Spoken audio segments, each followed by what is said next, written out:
যেরকম স্বামী গ্রহণ করতে চায় না, পরকীয়া বান্দাকেও তার মাওলা গ্রহণ করতে চায় না। যতদিন পর্যন্ত ঠিক মতো আল্লাহর গোলামি না করবেন, আল্লাহ আপনার কথা শুনবে না।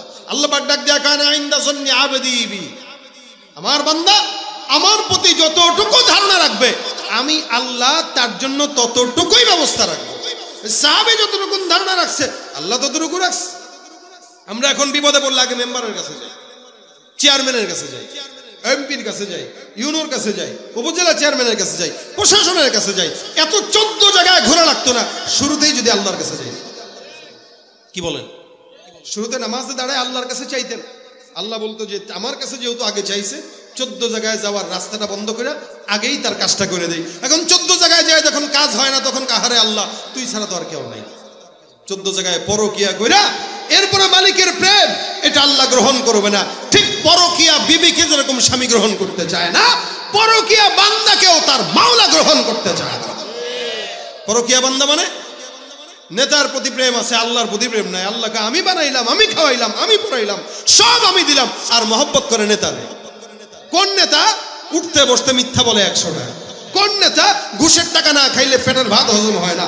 কোন নেতা জনগণের টাকা চুরি করে আঙুল ফুলে কলা গাছ হওয়া নেতা? এরকম নেতা যদি চান তাহলে আরো গোলামি করেন। সমাজের হালত যেই লাউ সেই কদুই থাকবে। দেখেন ভাই, আমি আপনি সেজদা না দিলেও আল্লাহর কোনো যায় আসে না। এ গোটা দুনিয়াতে যত আসমান জমিন যা কিছু নজরে আছে এগুলা কাকে সেজদা দেয়? আল্লাহকে সেজদা দেয়। এই যে গাছপালা দেখতেছেন আল্লাহকে সেজদা দেয়। ওয়াশ-শামসু ওয়াল কমারু বিহুসবান ওয়ান নাজমু ওয়াশ-শাজারু ইয়াসজুদান।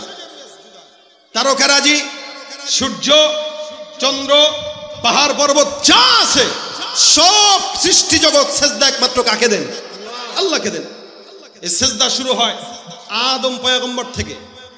যখন নাকি আল্লাহ পাক আদম নবীকে বানাইলেন তখন আল্লাহ পাক রব্বুল আলামিন সব ফেরেশতাদেরকে বলছেন উসজুদু লি আদম। আদমকে কি দাও? সেজদা দাও। এই সেজদা ইবাদতের নয়, এটা আল্লাহ পাকের আদেশ দেওয়া এবং মানবের যে সম্মান বেশি এটাকে প্রমাণের জন্য সব ফেরেশতাকে বলতেছেন উসজুদু লি আদম, তোমরা আদমকে সেজদা দাও। আদম একটা মানুষ। দেখেন ফাসাজাদাল মালাইকাতু কুল্লুহুম আজমাউন, সব সেজদা দিয়ে দিল ইল্লা ইবলিস। দেয় নাই কে? দেয় নাই কে? ওই যে যেই পীরের পায়ে সেজদা দেওয়া যে শয়তান হেঁটে যায় নাই, সবাই দিল, ইবলিস দেয় নাই। কেন? আল্লাহ বলছেন ক্বালা মা মানাআকা আল্লা তাসজুদা ইযা আমারতুক। শয়তান কয় ক্বালা আনা খায়রুম মিন খলাকতানি মিন নারিন ওয়া খলাকতাহু মিন তিন। আমার আল্লাহ পাক ডাক দিয়া কয় শয়তান কে তোরে নিষেধ করলো? শয়তান তোমাকে আমি আল্লাহ সেজদা দিতে বললাম, সেজদা দাও নাই, কেন দাও নাই? শয়তান ডাক দিয়া কয় যুক্তিতে মিলে না। কিসে মিলে না? যুক্তিতে মিলে না। কেমনে যুক্তিতে মিলবে? আমি হইলাম আগুনের তৈরি, সে হইল মাটির তৈরি। আগুন উপরের দিকে যায়, মাটি নিচের দিকে যাবে। আমার মতো একজন আগুনের তৈরি সৃষ্টি মাখলুক মাটি দ্বারা যার মাধ্যমে তৈরি হয়েছে, ওই মাটির তৈরি মানুষকে সেজদা দেওয়া আমার জন্য শোভা পায় না। আল্লাহ পাক বলেন যেহেতু শয়তান সেজদা দেয় নাই, অস্বীকার করলো, যার কারণে কিয়ামত পর্যন্ত তাকে লাঞ্ছিত অপমানিত শয়তান বানায় দিলাম। আল্লাহর আদেশ অমান্য করার কারণে কিয়ামত পর্যন্ত শয়তান। এখন শয়তানকে কিয়ামত পর্যন্ত যে শয়তান বানাইছে তার একটা রাগ আসেনি?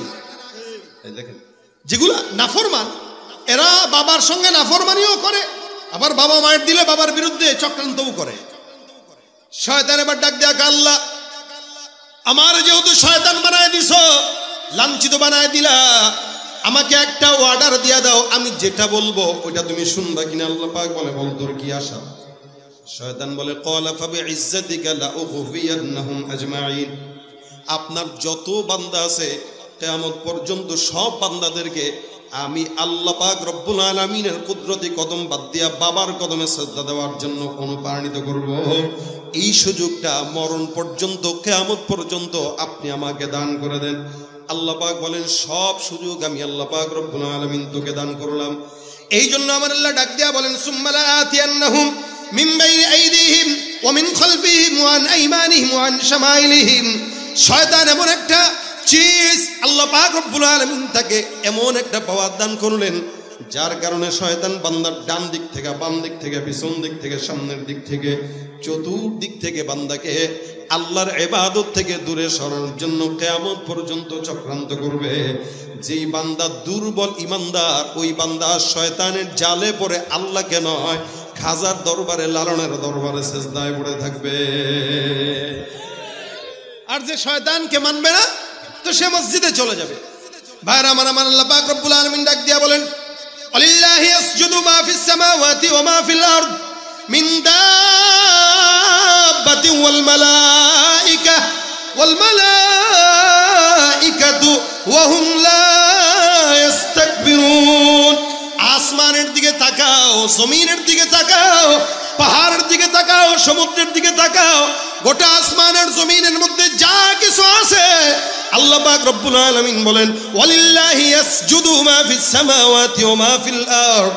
আসমানের জমিনের মধ্যে যা কিছু দেখা যায়, এই সব কিছু আমি আল্লাহ পাক রব্বুল আলামিনকে সিজদা দেয়। সুবহানাল্লাহ, জোরে বলেন সুবহানাল্লাহ। আসমানে যা আছে, জমিনে যা আছে, জমিনে কি কি আছে? জমিনে খাল বিল আছে, নদী নালা আছে, এই জমিনের ভিতরে মানুষ বসবাস করে, পাহাড় পর্বত আছে, গাছপালা আছে, যা কিছু আছে। আসমানে কি আছে? আসমানে মেঘমালা আছে, তারকারাজি আছে, সূর্য আছে, চন্দ্র আছে। এই সব কিছু আল্লাহ পাক রব্বুল আলামিন বলেন, এরা কোনো প্রকার অহংকার ছাড়াই আমি আল্লাহর কদমে সিজদা দেয়। ওয়ালিল্লাহি ইয়াসজুদু মা ফিস সামাওয়াত, আসমানে যা আছে এরাও সিজদা দেয়। এ মুসলমান নবীর উম্মত বুঝবেন, রাসূল করিম সাল্লাল্লাহু আলাইহি ওয়াসাল্লাম বর্ণনা করেন, আসমান কত বড়, বিশাল বড়। আসমানের মধ্যে আল্লাহর হাবিব বলেন 4 আঙ্গুল পরিমাণ জায়গা খালি নাই, যেই জায়গায় আল্লাহর ফেরেশতা নাই, আর ওই ফেরেশতারা আল্লাহ পাকের কদমে সিজদা করত অবস্থায় নাই। রাসূল সাল্লাল্লাহু আলাইহি ওয়াসাল্লাম বলেন, আসমানে 4 আঙ্গুল জায়গা খালি নাই। এখন আসেন, আসমানটা কত বড়? আপনার আমার কাছে মনে হবে যতটুকু দেখি মনে হয় এতটুকুই, বলে না? না, বিদায় নিহায়ার ভিতরে উল্লেখ আছে, আসমান এখান থেকে, জমিন থেকে প্রথম আসমান পর্যন্ত আল্লাহর রাসূল বলেন 500 বছরের দূরত্বের রাস্তা। সুবহানাল্লাহ, আরো জোরে বলেন সুবহানাল্লাহ। এখান থেকে প্রথম আসমান পর্যন্ত কয়শো বছর? 500 বছর যাবার পর প্রথম আসমানের যে পৌরত্ব আছে, মোটা ছাদের একটা মোটা আছে, একটা ছাদ কয় ফুট, কতটুকু ঢালাই হয়? 6 ইঞ্চি, 5.5 ইঞ্চি। বলে ওই আসমানের যে ঢালাইটা আল্লাহ দিয়েছেন, রাসূল বলেন এই ঢালাইটাও আবার 500 বছরের রাস্তা চলছে। প্রথম আসমানের পর আবার দ্বিতীয় আসমান, ওই দ্বিতীয় আসমান পর্যন্ত 500 বছরের পথ। দ্বিতীয় আসমান আবার যখন মোটা হয়, ওটা 500 বছরের রাস্তা। দ্বিতীয় আসমান থেকে তৃতীয় আসমান পর্যন্ত আবার 500 বছরের পথ। তৃতীয় আসমানটাও আবার পৌরত্বের দিক থেকে 500 বছরের রাস্তা। তৃতীয় আসমান থেকে চতুর্থ আসমান পর্যন্ত আবার 500 বছরের রাস্তা। চতুর্থ আসমানের মোটাটাও আবার 500 বছরের রাস্তা। চতুর্থ থেকে পঞ্চম পর্যন্ত 500 বছরের রাস্তা। পঞ্চম আসমানটাও আবার 500 বছরের দীর্ঘায়িত মোটা। পঞ্চম থেকে ষষ্ঠ পর্যন্ত আবার 500 বছরের রাস্তা। আবার ষষ্ঠ আসমানটাও 500 বছরের রাস্তার সমতুল্য মোটা। ষষ্ঠ আসমান থেকে নিয়ে সপ্তম আসমান পর্যন্ত আরো 500 বছরের রাস্তা। সুবহানাল্লাহ। ওখানে আবার সীমান্তের বড়ই গাছের কথা হাদিস উল্লেখ আছে, তারপরে আবার একটা বকরির কথা উল্লেখ আছে, এরপর আল্লাহ পাকের আরশ, তারপরে কুরসি, তারপরে আমার মালিকের স্থান। আল্লাহ নবী সাল্লাল্লাহু আলাইহি সাল্লাম বলেন, একজন আল্লাহর ফেরেশতা আল্লাহ পাকের কুরসিটা যেটা বহন করে রাখলো, এই সমস্ত ফেরেশতার সংখ্যা 4 জন অথবা 8 জন। নবী করিম সাল্লাল্লাহু আলাইহি ওয়াসাল্লাম বলেন, আল্লাহর আরশ আর কুরসিটাকে যেই সকল ফেরেশতারা বহন করে রাখলো, একটা ফেরেশতার বর্ণনা আমি তোমাদেরকে দেই, তোমরা বুঝবা। ওই ফেরেশতার কানের লতি থেকে নিয়ে কাঁধ পর্যন্ত 500 বছরের রাস্তার দীর্ঘ লম্বা। বিশাল বড় এই জমিন আসমান, বান্দাদেরকে আল্লাহ পাক জমিনের মালিকানা দিয়েছে, কিন্তু আসমানের মালিকানা কাউরে আল্লাহ দেয় নাই। এই জন্য আসমানের তারকা কেউ বলতে পারে না ওই তারকাটা আমার, কেউ এটা বলতে পারে না ওই সূর্যটা আমার, চন্দ্রটা আমার। এ মুসলমান নবীর উম্মতের দল, আল্লাহ পাক রব্বুল আলামিন গোটা আসমানের মালিকানা আল্লাহ পাকের কাছে নিয়ে নিলেন, জমিনটাকে বান্দার কাছে দিয়ে দিলেন। আল্লাহ বলেন আসমান আর জমিনের মধ্যে যা কিছু আছে নজরে পড়ে এই সব মাখলুকাত কেবলমাত্র অহংকার ছাড়া, ভেজাল ছাড়া, রিয়া ছাড়া 24টা ঘন্টা আমি আল্লাহর কুদরতি কদমে সেজদা দিয়া থাকে। সুবহানাল্লাহ, জোরে বলেন সুবহানাল্লাহ। কার জন্য দেয়? কার জন্য দেয়? এ মুসলমান, সেজদা এমন একটা ইবাদত, নবী করিম হাদিস শরীফে ডাক দিয়া কয় আকরাবু মা ইয়াকুনুল আবদু মির রাব্বিহি ওয়া হুয়া সাজিদুন ফাআকসিরুদ দুআ। আল্লাহর হাবিব সাল্লাল্লাহু আলাইহি ওয়াসাল্লাম বলেন সেজদা এমন একটা ইবাদত যে ইবাদতটা বান্দা যত বেশি করবে আল্লাহর সঙ্গে বান্দার সম্পর্ক তত গভীর হয়ে যাবে। সুবহানাল্লাহ। কোরআন তেলাওয়াত করলেন, কোরআনের ভিতরে সেজদার আয়াত চলে আসলো। আল্লাহ রাসূল সাল্লাল্লাহু আলাইহি ওয়াসাল্লাম বলে কেউ যদি সেজদার আয়াত তেলাওয়াত করে আর সেজদায় পড়ে যায়, শয়তান পিছন দিকে ফিরে পালায় আর ডাক দিয়া কয় আল্লাহ এই বান্দাদেরকে তুমি মাটি দিয়া বানানোর পরেও তারা সেজদা দিয়া তোমার কাছে দামি হয়ে গেছে, আর আমি এই সেজদা না দেওয়ার কারণে কিয়ামত পর্যন্ত মানুষের মুখের গালির শিকার হয়েছি। যার কারণে দেখবেন যে যত বেশি শয়তান তারে মানুষ শয়তান বলেই গালি দেয়, ঠিক কিনা? এটা শয়তান, একটা মানুষ তারা বলতেছে কি শয়তান। কেন? ওর মানুষের সুরত হইতে পারে কিন্তু ওর যা কাজ সব শয়তানকেও হার মানায়, ঠিক কিনা? জোরে কর। বর্তমান সময় আমাদের দেশের মানুষরা হালতটা এরকম, এরা শয়তানকেও হার মানায় দিচ্ছে। শয়তানও দেখলে কয় আল্লাহ আমি কি শয়তানও আমার ছেলে ভাইরা আমার সেজদার মাধ্যমে আল্লাহ বান্দার সমস্ত মনের আশা পূরণ করে দেয়। হাদিস শরীফে পয়গম্বর ঘটনা বর্ণনা করে। হাদিস শরীফে ঘটনা আছে, রাসূলের একজন সাহাবী নাম আবু মুআল্লাক, আনসারী সাহাবী। খুব মনোযোগের সঙ্গে শুনবেন, এই ঘটনার থেকে আমাদের শিক্ষা আছে। আবু মুআল্লাক ব্যবসায়ী মানুষ ছিলেন, ব্যবসার জন্য বিভিন্ন জায়গায় দৌড়াদৌড়ি করতেন, সফর করতেন। উনি একদিন একাকী ব্যবসার জন্য বের হইলেন, উটের উপরে সওয়ার হয়ে, উটের উপরে মাল। এখানে যারা ব্যবসা করেন মাল ঢাকার থেকে আনে না, অনেকে আছে ঢাকায় কখনো একা যায়, কখনো বন্ধু বান্ধবদেরকে নিয়ে যায়।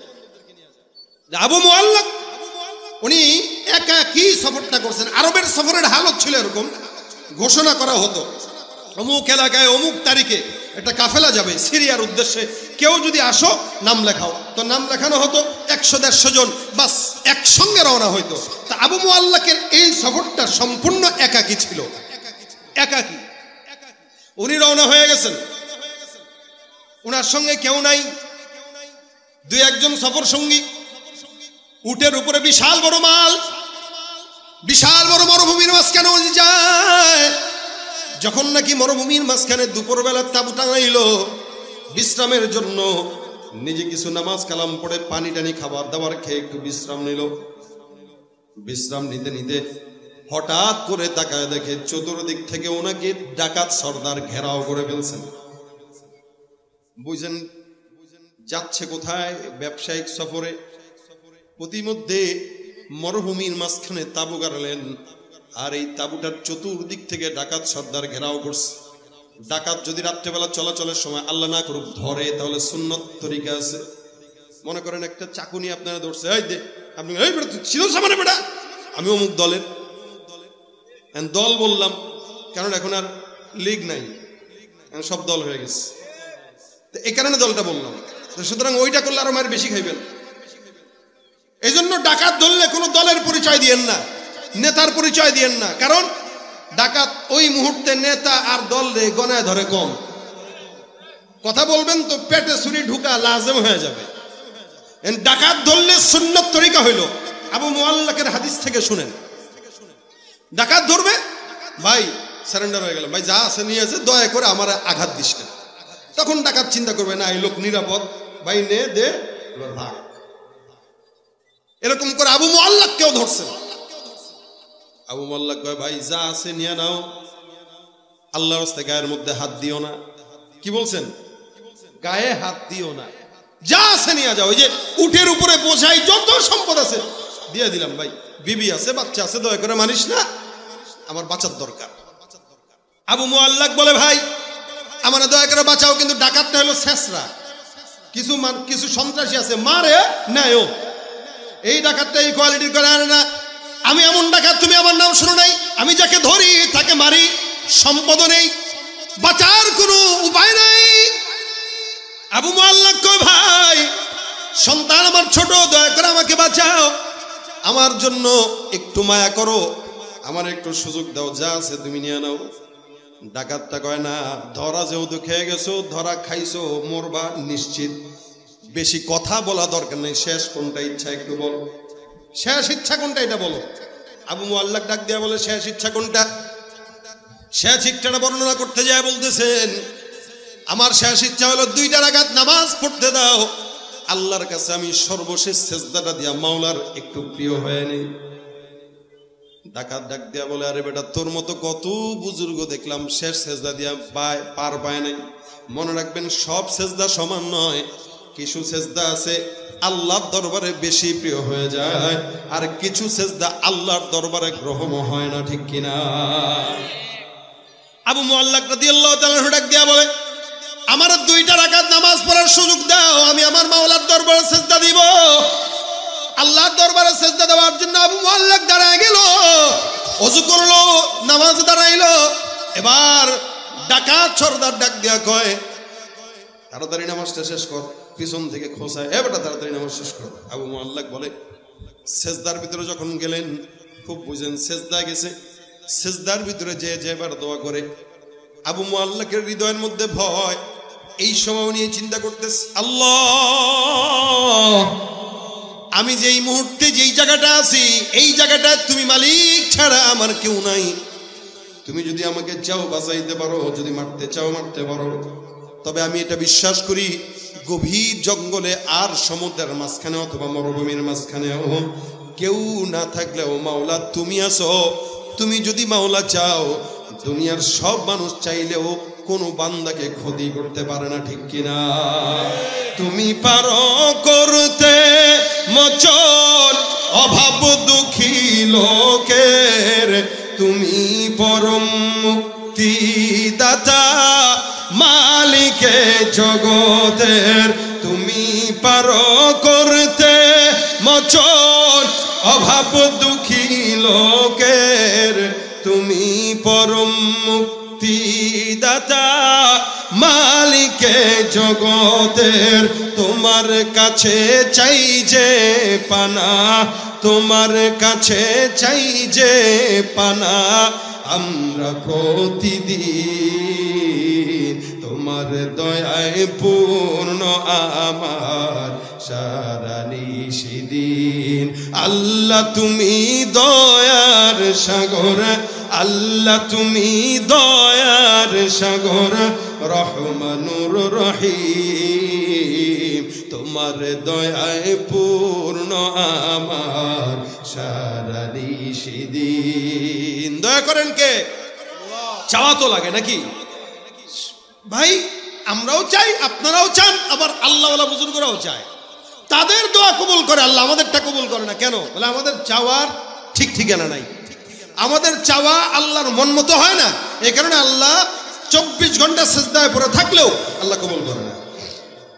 আবু মুআল্লাক নামাজের মধ্যে দাঁড়াইলেন, সেজদার ভিতরে গেলেন, সেজদা যায় যা দোয়া করে, ইয়া ওয়াদুদ ইয়া ওয়াদুদ ইয়া ওয়াদুদ ইয়া যাল আরশিল মাজিদ ইয়া ফাআলাল লিমা তুরিদ আসআলুকা বিইজ্জিকাল্লাযী লা ইউরাম ওয়া মুলকিকাল্লাযী লা ইউদাম ওয়া বিনূরিকাল্লাযী মালাআ আরকানা আরশিক আন তাকফিনি শাররা হাযাল লাসি ইয়া মুগীসু আগিসনি ইয়া মুগীসু আগিসনি ইয়া মুগীসু আগিসনি। বারবার নামাজের সেজদার ভিতরে এই দোয়া করে। আবু মুআল্লাক বর্ণনা করেন, আমি যখন সেজদার ভিতরে যাই এই দোয়া করতেছি, আল্লাহর কসম আমি সেজদার হালতে আমি নজরে দিলাম, টের পাইলাম কোন এক জায়গা থেকে দূর থেকে একটা কেউ যেন ঘোড়ায় সওয়ার হয়ে সামনের দিকে আগায় আসতেছে। আরে আজীব, আমি নামাজে দোয়া করতেছি, মরুভূমি বিশাল, সেজদায় দোয়া করতে দেরি, কিন্তু আমি দেখলাম দূর থেকে ঘোড় সওয়ারের আওয়াজ আসতেছে। হঠাৎ করে বুঝলাম এই ঘোড় সওয়ারটা আমার পানের পাশে এসে দাঁড়ায় গেছে। আমি তো এরকম কাউরে দেখলাম না, ডাকলাম না, নামাজের ভিতরে সিজদার ভিতরে দোয়া করলাম, ইয়া ওয়াদুদ ইয়া যাল আরশিল মাজিদ ইয়া মুগীসু আগিসনি। আমি টের পাইলাম নামাজের মধ্যে কেউ যেন আমার পাশে এসে দাঁড়ায় গেল। চিন্তা করলাম কে হতে পারে, কোনো মনে হয় ডাকাত আবার জোর হয়েছে। হঠাৎ করে আমি, কে আমাকে ডাকলো, এ যুবক মাথাটা উঠাও, নামাজ শেষ করো। আমি নামাজটা শেষ করলাম। নামাজের পর আল্লাহর কসম আমি তাকায় দেখলাম আমার সামনে ওই ডাকাত সর্দারের মাথাটা অর্ধেক আলাদা হয়ে জমিনের সামনে পড়ে আছে। আজীব অবস্থা, ডাকাতের মাথা কর্তন করা, জমিনে পড়া, সামনে সফেদ পোশাকে একজন আল্লাহর বান্দা দাঁড়ানো।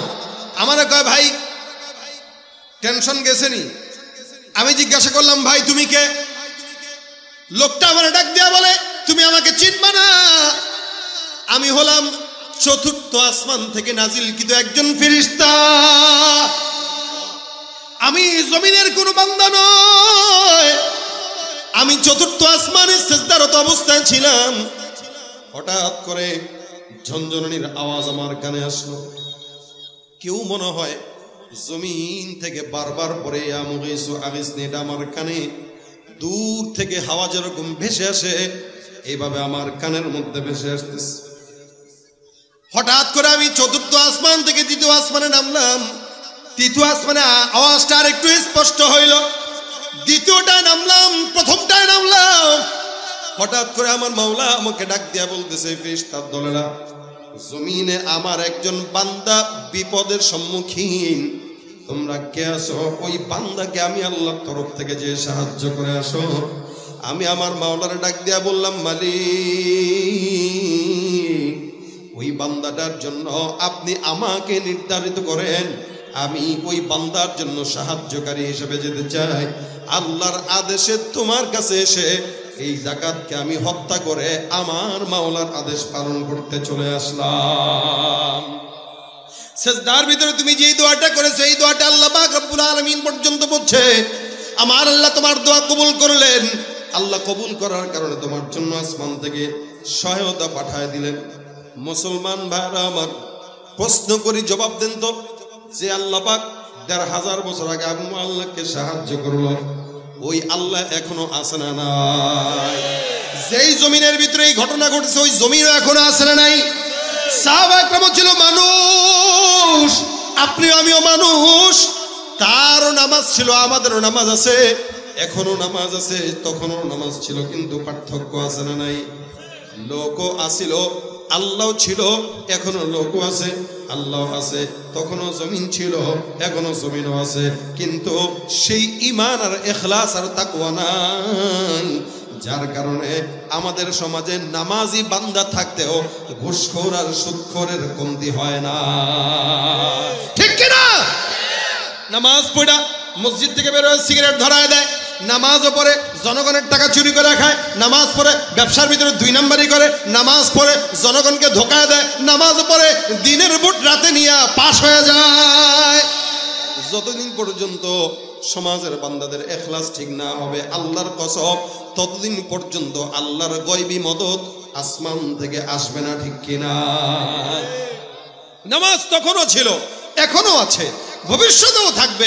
নামাজি করতেছে, কিন্তু তাকায় দেখবেন চেহারার দিকে, অধিকাংশ নামাজির চেহারার সাথে কোনো নূরের সম্পর্ক নাই। সেজদা দিতেছে যেন রিয়া মোতাবেক দিচ্ছে, বাস মানুষকে দেখানো লাগবে তাই দিচ্ছি, দায় সারা সেজদা দিচ্ছে।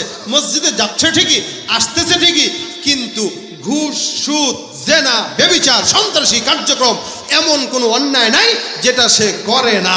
আর এই হালতে কেউ যদি নামাজ আদায় করে, কিয়ামত পর্যন্ত নামাজ আদায় করবে, জিন্দেগিতেও ওই নামাজি বান্দা আল্লাহর প্রিয় হতে পারবে না, আর ওই সেজদার মাধ্যমে জান্নাত পাওয়া সম্ভব না।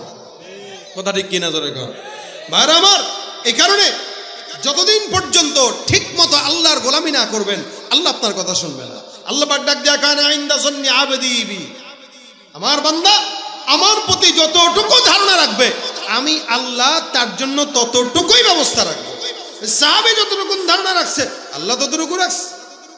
আমরা এখন বিপদে পড়লে আগে মেম্বারের কাছে যাই, চেয়ারম্যানের কাছে যাই, এমপির কাছে যাই, ইউনোর কাছে যাই, উপজেলা চেয়ারম্যানের কাছে যাই, প্রশাসনের কাছে যাই, এত 14 জায়গায় ঘোরা লাগতো না শুরুতেই যদি আল্লাহর কাছে যাই। কি বলেন?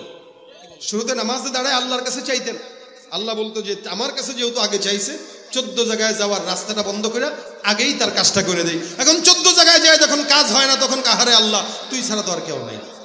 14 জায়গায় পরকিয়া কইরা এরপরে মালিকের প্রেম এটা আল্লাহ গ্রহণ করবে না। ঠিক পরকিয়া বিবিকে যেরকম স্বামী গ্রহণ করতে চায় না, পরকিয়া বান্দাকেও তার মাওলা গ্রহণ করতে চায় না। পরকিয়া বান্দা মানে নেতার প্রতি প্রেম আছে, আল্লাহর প্রতি প্রেম নাই। আল্লাহকে আমি বানাইলাম, আমি খাওয়াইলাম, আমি পড়াইলাম, সব আমি দিলাম, আর মহব্বত করে নেতারে। কোন নেতা উঠতে বসতে মিথ্যা বলে 100 টাকা? কোন নেতা ঘুষের টাকা না খাইলে পেটের ভাত হজম হয় না? কোন নেতা জনগণের টাকা চুরি করে আঙুল ফুলে কলা গাছ হওয়া নেতা? এরকম নেতা যদি চান তাহলে আরো গোলামি করেন। সমাজের হালত যেই লাউ সেই কদুই থাকবে। এ কারণে আমাদের মহব্বত নেতাদের প্রতি থাকবে, পীরের প্রতি থাকবে, আলেমদের প্রতি থাকবে, বাবা মায়ের প্রতি থাকবে। তবে আল হুব্বু ফিল্লাহ ওয়াল বুগদু ফিল্লাহ, মহব্বতটা ততক্ষণ যতক্ষণ নেতা আল্লাহর পক্ষে আছে ততক্ষণ। নেতা যদি আল্লাহ আর ইসলাম থেকে দূরে সরে যায়, ওই নেতাকে 1 সেকেন্ডের জন্য মানবো না, মানতে পারি না। কথা ঠিক কিনা জানেন? কারণ এরা যে আগেও যেমন ছিল এখনো এমনই আছে, ভবিষ্যতে এমনই থাকবে। ওই মাঝখান দিয়া জনগণ হিসেবে আপনি তার গোলামি করে আপনার কোনো ফায়দা নেই। টিনের চালে আপনি থাকবেন, আপনার টিনের চালই জুটবে, এর চেয়ে বেশি কিছু জুটবে। এই কারণে গোলামি যদি করতে হয় কার হবে? বলেন না, কার হবে? যাদের হাতে যায় ক্ষমতা, দেশ যেন বাপের ভিটা, রাখতে চেয়ার শুরু করে বিদেশিদের পাচাটা। যাদের হাতে যায় ক্ষমতা, দেশ যেন বাপের ভিটা, রাখতে চেয়ার শুরু করে বিদেশিদের পাচাটা। বিদেশিদের কথা মতো চালায় ওরা নিজের দেশ। দেখতে দেখতে গোল্লায় গেল আমার সোনার বাংলাদেশ। একে একে শেষ করেছি সবার দেখা হইল শেষ। দেখতে দেখতে গোল্লায় গেল আমার সোনার বাংলাদেশ। দেখতে দেখতে গোল্লায় গেল আমার সোনার বাংলাদেশ। কেউ দিল না সবাই নিল, আমরা যে কলর বলদ, সারা বছর নেয় না খবর, নির্বাচনে খুব দরদ। কেউ দিল না সবাই নিল, আমরা যে কলর বলদ, সারা বছর নেয় না খবর, নির্বাচনে খুব দরদ। নির্বাচনের আগে নেতা ধরে কত রকম বেশ, নির্বাচনের আগে নেতা ধরে কত রকম বেশ। দেখতে দেখতে গোল্লায় গেল, জোরে দেখতে দেখতে গোল্লায় গেল। একে একে শেষ করেছি সবার দেখা হইল শেষ। দেখতে দেখতে গোল্লায় গেল আমার সোনার বাংলাদেশ।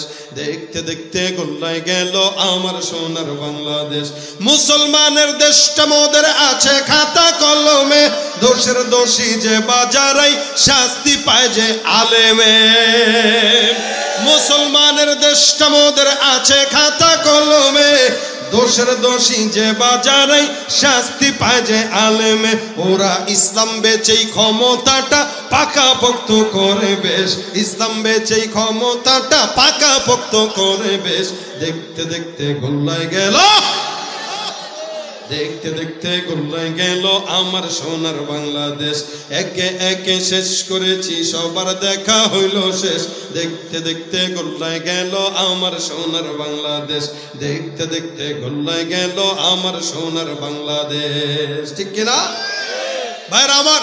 এই জন্য আল্লাহর কাছে চাওয়া মন মতো চাওয়া দরকার। নবী ডাক দেয়া কয়, এই দেখেন আমরা যে রাসূলের উম্মত আছি, আমরা কম না বেশি? সবচেয়ে বেশি আখেরি নবীর উম্মত। বলে উম্মতের সংখ্যা কত কাতার হবে কিয়ামতের ময়দানে? আখেরি নবীর উম্মতের সংখ্যা হবে 120টা কাতার। কত কাতার? 120। এই ছাত্র ভাইরা বসুন, সবাই বসে যান, যারা দাঁড়ানো আছেন বসুন। কিয়ামতের ময়দানে কাতার হবে 120। কয়টা বলেন? 120 কাতারের ভিতরে আল্লাহর নবী সাল্লাল্লাহু আলাইহি ওয়াসাল্লামের উম্মত কতটুকু হবে আর অন্য উম্মত কতটুকু হবে? বলে মোটামুটি সমস্ত যারা আছে উম্মত এগুলো সবগুলা মিলে হবে 40টা কাতার। আর বাকি যত উম্মত আছে বাকি সব হবে রাসূলের উম্মতের সংখ্যা। মানে আদম থেকে ঈসা পর্যন্ত 40 কাতার, বাকি 80 কাতার হবে রাসূল সাল্লাল্লাহু আলাইহি ওয়াসাল্লামের উম্মত। এখন চিনবে কিভাবে? সব তো মানুষ এক, চেহারা তো সব মোটামুটি কাছাকাছি, চিনবে কিভাবে?